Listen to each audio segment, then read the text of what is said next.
I very randomly applied for a job at Bard, like totally out of the blue, and wound up getting it and working for Frank and Kaio, May's parents at Bard.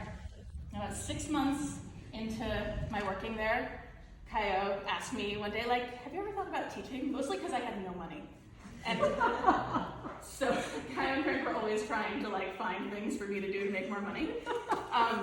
And so Kaio said, have you ever thought about teaching? And I was like, oh, I did a little teaching in high school. No, I haven't really thought about it that much. And she was like, oh, you should teach me. You should teach me. And then I was like, okay. It was very much in the beginning, like something I thought I was doing, like as I figured out what I was doing next. And then I started teaching May, and I think so much of who I became as a teacher is because of who May showed up as a student.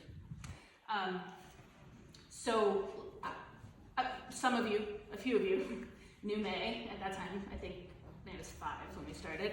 And she is, but as a 5-year-old, was this like totally light-filled, buoyant, like, I mean, like, I remember us talking about, she would like bounce, like when she like walked, and would just like run around until she like passed out at the end of the night. I mean, it was just like always moving, always so much energy and so much light and joy, and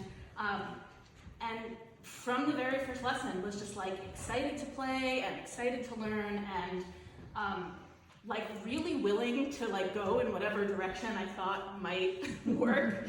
Many of them didn't in the beginning. I spent a lot of time trying things on May and then being like, oh, no, that's not the way to do that. And May was very gracious about like, if I was like, okay, we're not gonna do that at all anymore. Forget I ever taught you that. We're gonna move in this direction.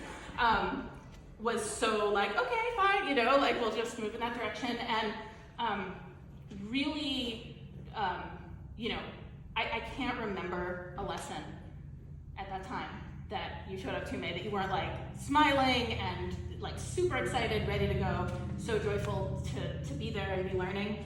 And we've never had like a studio concert that May hasn't been at. From the very beginning, you know, that was the very beginning of the studio.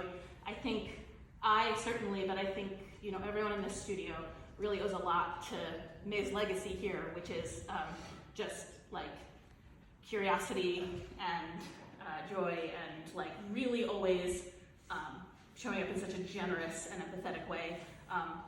With me, with her peers, with younger students over the years, May has like volunteered basically whenever she could to help out at camps or, you know, be a practice buddy or, you know, whatever really like she could do with younger students.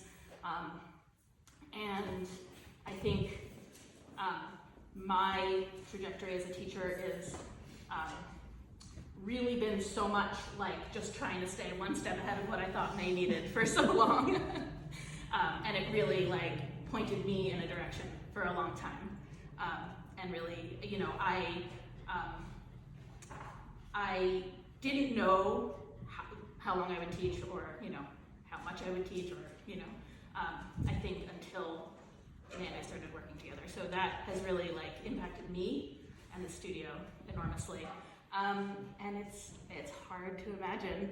It's hard to imagine the studio without you, May.